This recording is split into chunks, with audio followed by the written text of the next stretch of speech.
Hello everyone. I wanted to put a special video in dedication to Phil Hughes of Australia.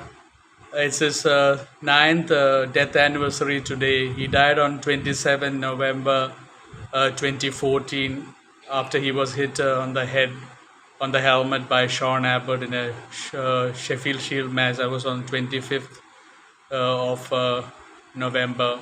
He died 2 days later. Phil Hughes, there are some interesting facts about Phil Hughes. He made his test debut in 2009, I remember, against South Africa at the age of 20. And in his second test match, that was in Durban, Kingsmead, he scored 115 in the first innings.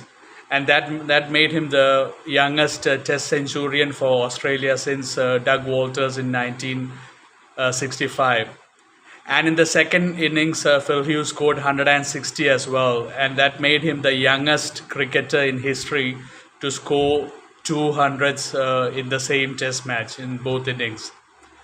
And that in 2013, he made his the one day international debut against Sri Lanka in January, and he scored 100 on his debut, and that made him the first ever Australian batsman to score one day 100 on debut. So that's a few interesting facts about Phil Hughes. And Phil Hughes, I remember the day that he died. I mean, I was in South Africa, and at night when I was sleeping, I actually cried. Not just because it was a cricketer who died, and probably because it was Phil Hughes, because he was one of the nicest guys I've ever seen play cricket. I mean, I've always liked Australian players. I didn't support them in this World Cup, but I've always admired Australian cricket players for the way they play their cricket, tough on the field and very nice off the field. But they play very aggressive and they don't give you a second chance, and that's how to play cricket. But Phil Hughes was a very soft person. I mean, he was unlike a normal Australian. He wasn't really a tough person. He probably, as a batsman, he was tough, but he was never one of those fielders, players who would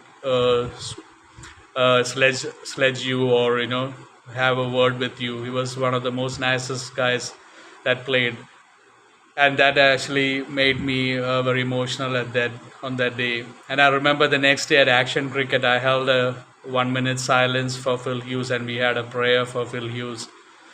And I also remember one very peculiar incident that happened. I've mentioned it in my book, but probably today I should say it on video. I remember it was the first Test match that was played after Phil Hughes' death, and I was in a public place, and I was the New Zealand Pakistan match was on the Test match, and I saw Brendan McCullum batting, and he was batting on 20 something, and I saw him hit a couple of fours or so. And I don't know what made me say, but I've said in my videos, I mean, a lot of my intuition, sixth sense in cricket has always come true.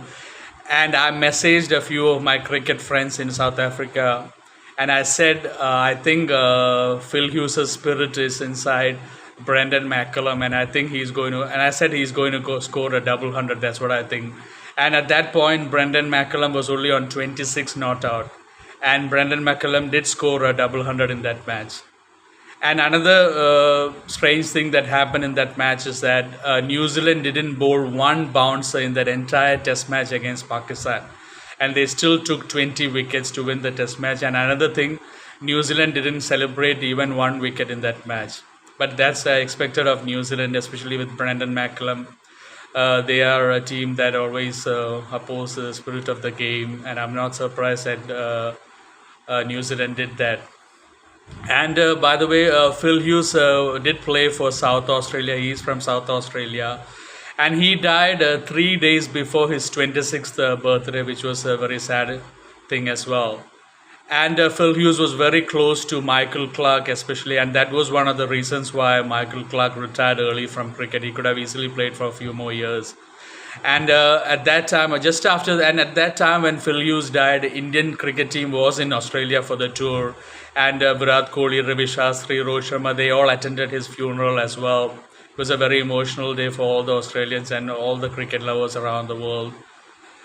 And that World Cup, 2015 World Cup, was held a couple of months after Phil Hughes' death. And I've also said it in one of my videos that I was absolutely certain that Australia would win that World Cup for him.